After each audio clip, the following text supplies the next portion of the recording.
A mechanized attack can feel like a sure victory at first, for as soon as a heavy tank rolls forward, most expect the line to break. In Ukraine, however, this belief dies in seconds because the battlefield now has a second layer that many still underestimate, a layer of deadly aerial surveillance that makes life hell for the Russian invaders. This report tracks a Russian T-90M described as the spearhead of a push that shattered defenses after hours of fire. Imagine this: a colossus of steel charging forward with brutal arrogance, only to end in an inferno of fire that proves the superiority of Ukrainian ingenuity.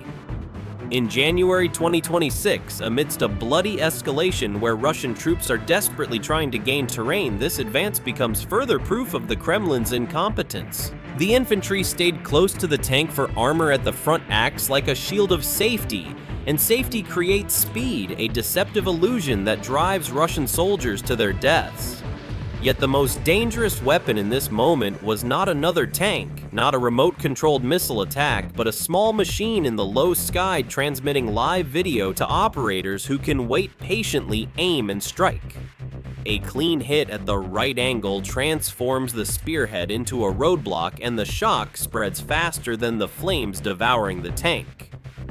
This is the part most headlines skip because it sounds too simple, yet it happens again and again, a pattern of failure that cloaks the Russian army in disgrace. Watch how this advance changes its course step by step, from triumphant aggression to chaotic retreat. If this kind of clear, unvarnished reporting on modern warfare is important to you without unnecessary baggage, then like, share, and subscribe to Military Force. In the midst of battle, a Russian tank, a T-90M, led the spearhead of an attack, penetrating deep into Ukrainian territory after hours of artillery fire created a breach in the line. The T-90M, this allegedly invincible monster with its 125mm smoothbore gun, its reactive armor plates, and a speed of up to 70 km per hour, stormed forward as if it wanted to crush the Ukrainian defenders like insects. But the reality in January 2026 is merciless. These Russian colossuses costing billions are turned into scrap metal by cheap drones barely worth a few $100s. The advance seemed decisive at first, for armor at the front transforms noise and dust into the feeling that resistance is already fading.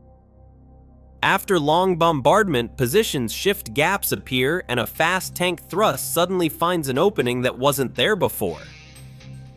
For the crews, this opening feels like an invitation to push further, because hesitation in the open invites rapid punishment and shapes the formation. The formation moved like a drill. The tank rolled ahead, firing incessantly while the infantry followed closely. Its fire offered cover and direction simultaneously, allowing the foot soldiers to advance with fewer pauses and less hesitation. Imagine the scene: Russian soldiers indoctrinated with propaganda of invincible Russia running behind this steel giant blind with overconfidence, only to walk into a trap their leaders ignore. A lead vehicle also sets the pace, for it pulls the group forward and makes stopping seem like failure. In such an advance, it is not about a cautious crawl, but a quick bite into the ground that forces the defender into a delayed reaction and causes a loss of control over spacing. Thus, a narrow breach suddenly feels like a larger collapse. The tempo in this moment depends on stamina, for armor creates a sense of shielding, even if the protection is incomplete. When a tank is ahead, the troops behind feel safer crossing open terrain, as steel seems to reduce exposure and keeps the line in motion. This feeling can hide risks because confidence often replaces spacing and constant scanning, especially when radio calls are short and urgent. Engines remain high, voices sharp, and the group leans into the speed, hoping that speed itself will solve the problem. But the faster a unit commits, the harder it becomes to change direction when the situation tips. The atmosphere around the advance was thick with smoke, the roar of engines, and the fog of war, which makes early success seem larger than it is. If the tank meets little immediate resistance, the mind fills the silence with a simple story: the breach is working. Dust clouds and destroyed cover block clear lines of sight, so silent threats do not seem urgent even if they are already close. Under this pressure, crews focus on what they can see ahead. Because the frontal arc is where classic ambushes lurk, so the attack can feel almost triumphant for a brief window. Even while danger was building up outside the normal field of view, a limited breakthrough can be inflated into a tactical opportunity, especially if the defender does not cut off the lead element in the first few minutes. Once the spearhead crosses a key line, the attacker tries to pump more forces through for momentum can turn a crack into a corridor. This corridor can threaten supply routes and force retreats as defenders must fall back to avoid a split. But if the tip is stopped, the entire shape of the advance changes, for the infantry loses its mobile shield and the column loses its timing. That is why many units bet on forward movement, as hesitation invites strikes and confusion. In many attacks, the riskiest moment is not the first contact, but the minute the lead vehicle believes it has defeated the defense and relaxes its scan. Then spacing collapses, radio traffic becomes overloaded, and the column begins to bunch up around the same track or gap. A single disabled vehicle then becomes a bottleneck, forcing following units to slow down or dodge into the open. Even a short stop can break the rhythm of fire support, for guns and infantry are no longer moving in the same beat. And just as the attack believed it had opened the door, observation from above began to narrow every option for the crew. While the tank and its infantry escort advanced further, a Ukrainian FP-5 scout was described as the one who detected the T-90M from above and stayed with it while a live video feed ran back to a control team behind the line. This detail is crucial for the first side to see clearly, usually controls the rhythm even if the ground fight is loud and confusing. From the air, smoke, and dust hide, less in a moving vehicle becomes a clear outline that can be tracked for minutes, not just seconds. The drone does not have to win a duel alone, for simply keeping the target in the frame shapes every subsequent decision. Here, the ground story slips from the crew's hands. The deciding factor is that the feed is live, for it transforms movement into data that can be read, compared, and acted upon rather than guessed from the dirt. A crew inside the armor feels speed and vibration, but they cannot easily judge distances, route changes, or who is bunching up behind them when visibility is poor. An overhead view can track the path notice when the vehicle slows down and see where infantry is gathering near cover, and these details can be passed on quickly. If the tank drifts toward a gap, the camera sees the gap. And if the escort pushes into the same path, the camera sees that too. Even without firing, this steady image shortens reaction time and removes surprise. So the attack is still moving, but the clock is already being controlled by the observer. Source descriptions also place the operators in a concealed position miles away, showing how modern combat can be directed from far outside the blast zone. The team does not need to smell fuel or hear engines to understand the move, for the screen gives angle, distance, and pace with brutal clarity. Calm voices and short calls can do more than shouting, as clarity helps keep the pilot centered on the target and not waste energy on sharp corrections. Distance also protects the crew, for the risk is borne by the aircraft, not the humans at the controls. With this quiet control, the choice of when to act becomes a weapon. The live feed also becomes a shared map, because one set of eyes can guide others without exposing more troops. Operators can call out turns, distances, and short openings on the vehicle, and this reduces guessing under stress. Signals can still be disrupted by interference or terrain, so clean seconds feel precious today. Once a target is tracked like this, a strike becomes less about luck and more about waiting for the right moment and the right approach. The FP-5 can lurk until the tank turns, until the rear opens up, or until the escort drifts out of position, and then strike with purpose. Patience is deadly here, for a few seconds can reveal a better angle than a rushed dive. This pressure flips the initiative, for the attacker must move without knowing what the other side sees. while the defender can wait and choose. And while the commander scans the road ahead, the worst threat comes from the one direction that is hardest to observe. While the crew focused on threats ahead and tried to stay connected with the infantry escort, the danger from above was not detected in time, giving an FPV drone the space it needed to close in. This happens in modern tank battles because the human brain still falls back on old threats, and these old threats usually live on the ground. A tank crew is trained to fear anti-tank teams' hidden launchers and ambush fire from tree lines, rooftops, and trench edges. So their eyes and optics naturally seek the frontal arc. When the gun fires and the vehicle moves, the crew's attention is already divided, and this division is where the sky can slip through. This is the first crack an FPV team waits for. The crew's combat sense often prioritizes finding anti-tank teams and ground firing points, for those are the classic tank killers in close combat. A commander scans for flashes, silhouettes, and strange movements, while the gunner checks likely positions and the driver maintains speed under stress. At the same time, infantry coordination is not optional for a tank. Without close escort, can quickly become isolated in broken terrain. So radios remain busy, calls short, and every second is spent on threats at eye level. This focus is logical, yet it leaves a blind alley that does not seem urgent until it is too late. Once the unit is committed, the workload rises hard, for the crew must maintain momentum, provide support fire, and keep spacing with friendly troops.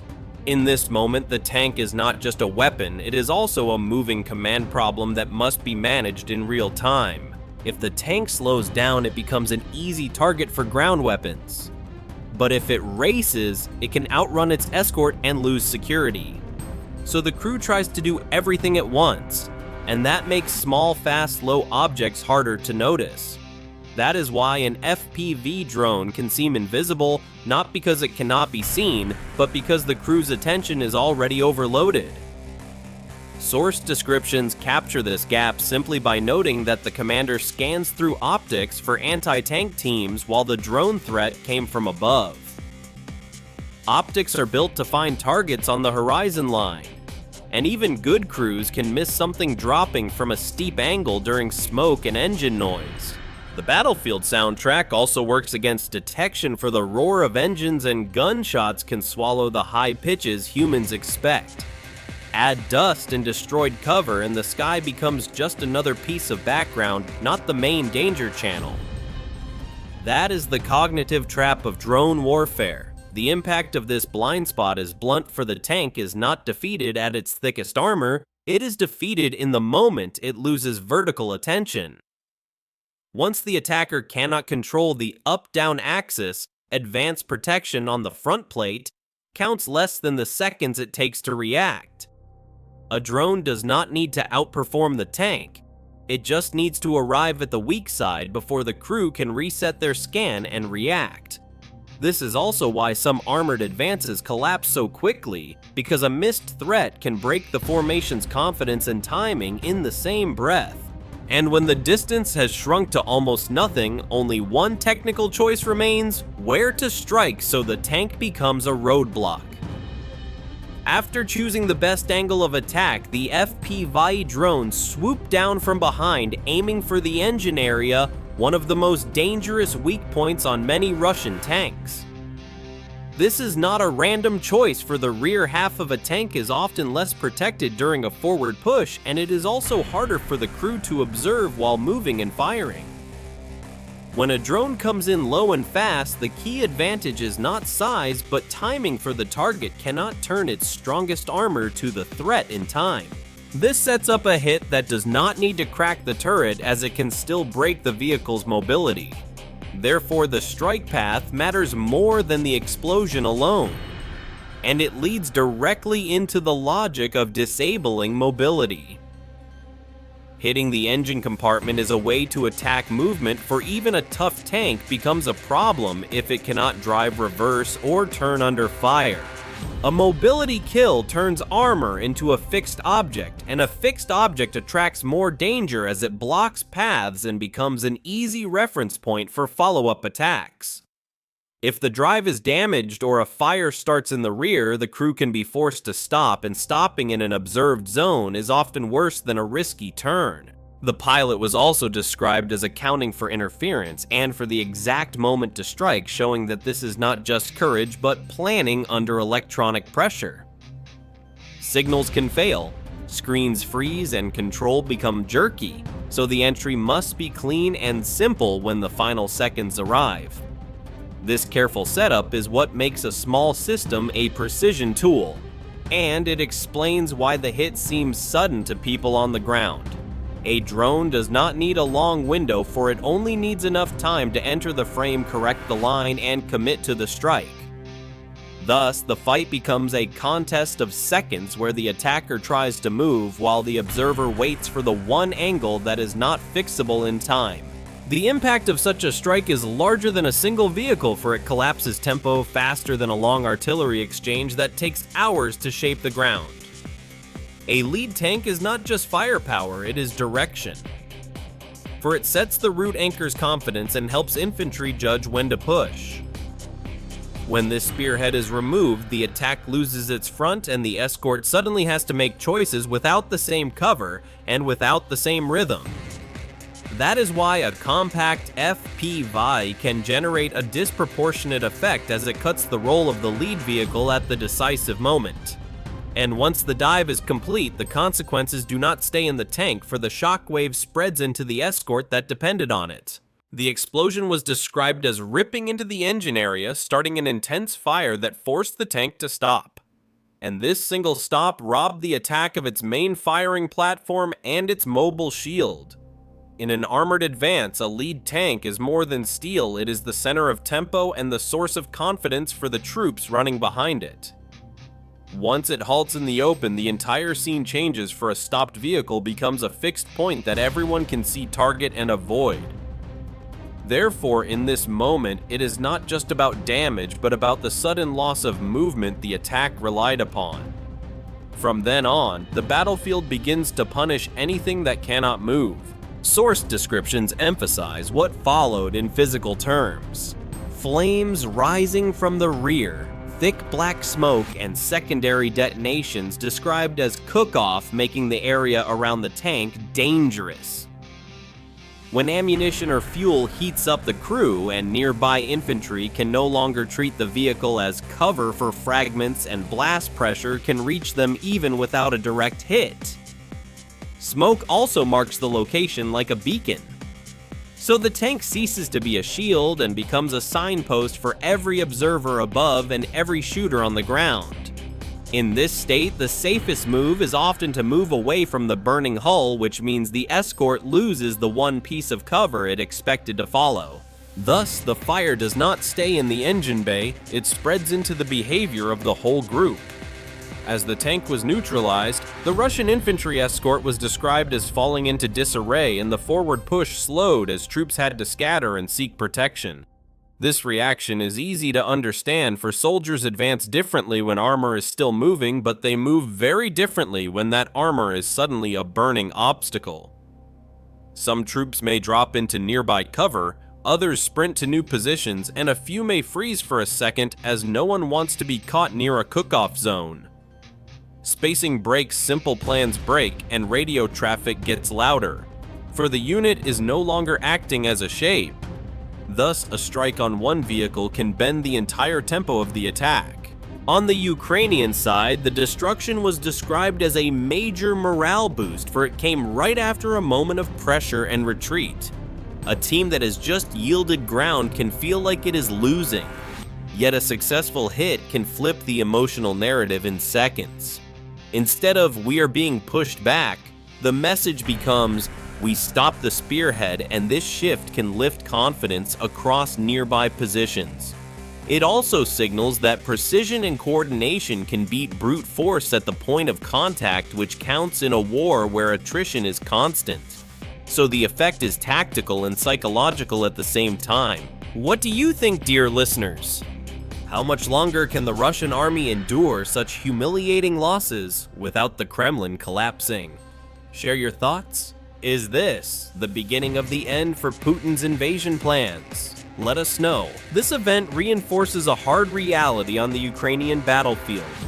Even advanced tanks like the T-90M, with its alleged invulnerability through ERA plates and firepower of up to 12 rounds per minute, become vulnerable when isolated or when low-level air defense and close protection are missing. FPV drones do not need to defeat armor everywhere, for they only need an opening in the vertical layer that the crew cannot cover if no near short-range umbrella, no close overwatch, and no reliable way to deny the low sky exists. A tank can be hunted like any other vehicle. That is why modernity is not enough. Survival now depends on the system around the tank, not just the tank itself. The impact of a stopped tank is greater than the loss of hardware, for it breaks formation rhythm and removes the infantry's anchor, which is cover direction and a central source of fire. When this anchor disappears, the escort becomes exposed. Decision cycles slow down and the attack loses its clean line of movement. And from then on, the question is no longer how powerful the tank is, but whether the formation has a real survival layer under the low sky. This T-90M sequence is not just another battlefield clip, it shows how the rules of war change daily. A modern tank still counts if it is part of a full system, but under constant observation, its value depends directly on disciplined escort teamwork and low-flying protection right above the formation. In this case, the FPV did not win with raw explosive power, for it won with timing angle and a smart choice of a weak point that turned the spearhead into a stopped obstacle. This single stop then reshaped the battle, as momentum is fragile and an armored advance can lose control faster than it gains ground. In January 2026, where reports of similar debacles permeate the Russian lines, think of the catastrophic losses at Avdiivka, where dozens of T-90Ms went up in flames. It becomes clear. The Russian army, once praised as unstoppable, is stumbling over its own arrogance and technical backwardness. The open question is what both sides will do after lessons like this. Will Russia build tighter close defense and change how it moves under drones, or will Ukraine further increase drone density until heavy vehicles become too costly to risk? Either way, the low sky is now a battlefield, and every convoy movement today becomes a political and tactical decision. Imagine thousands of Russian soldiers fleeing in panic while Ukrainian operators strike from safe bunkers, an image of humiliation shocking the world. And think of the rumors from the Kremlin internal uprisings deserting generals, a regime on the brink of collapse. Is this the turning point? If this kind of clear analysis of modern warfare is important to you, like the video, share it, and subscribe to Military Force. And now, to you, dear listeners. What do you think of this fiasco of the Russian army? Do you believe drones will decide the war? Share your opinions in the comments. We want to hear how you see the future. Stay tuned for more breathtaking revelations from the heart of the conflict. To heighten the drama, let us dive deeper into the technical details. The T-90M, an upgrade of the old T-90, boasts relict reactive armor which allegedly wards off ATGM strikes and a V-92S2F engine with 1,130 horsepower, enabling it to sprint to 60 km per hour in seconds. Yet against an FPV drone with a payload of only 1 to 2 kilograms of explosives flying at 100 to 150 km per hour, and controlled by an operator with VR goggles, all of that is useless. In January 2026, Ukrainian forces have produced thousands of such drones, often in makeshift workshops, making Russian logistics plagued by corruption and sanctions look ridiculous. Imagine the crew, 3 men in a tight space, sweating with fear while they suspect that death is coming from the sky. Reports speak of panicked radio calls, drone, drone. But too late, the hit triggers a chain explosion that turns the tank into a blazing wreck with flames shooting 10 meters high. The Russian soldiers, often poorly trained and motivated by coercion, fall into chaos. Some burn alive, others are shredded by shrapnel while Ukrainian snipers fire from ambush. This is not just a tactical failure, it is a disgrace that reminds the world of the barbarity of the invasion. Supplementary rumors from January 2026 speak of deserting Russian units shooting their officers and of Putin's rage dismissing generals. In contrast, Ukraine shines its drone pilots, heroes of the modern age, save lives with precision without endangering themselves. This is the war of the future, asymmetric, merciless, and fatal for the aggressor. Let us consider the duration of the advance from the initial breach to the hit. Only minutes passed, yet in these minutes, the Russians lost not only a tank worth $4 million, but also dozens of soldiers whose bodies litter the field. The Ukrainian defenders, with minimal losses, celebrate a victory that boosts morale and fuels international support. Think of similar incidents this month. On January 5th, 2026, drones destroyed an entire column near Kharkiv with over 50 dead. On January 12th, another T-90M near Donetsk, leading to mass desertions. The pattern is clear: Russia's army outdated and arrogant is bleeding out while Ukraine innovates and wins. In the middle of the chaos, the infantry scattering become easy targets for Ukrainian artillery striking with HIMARS rockets. Explosions tear craters into the ground, shred limbs, a bloodbath that Russian propaganda cannot hide. And the crew of the T-90M, if they survive, does torture await in Ukrainian prison camps. No, often they burn alive, a cruel end for Putin's cannon fodder.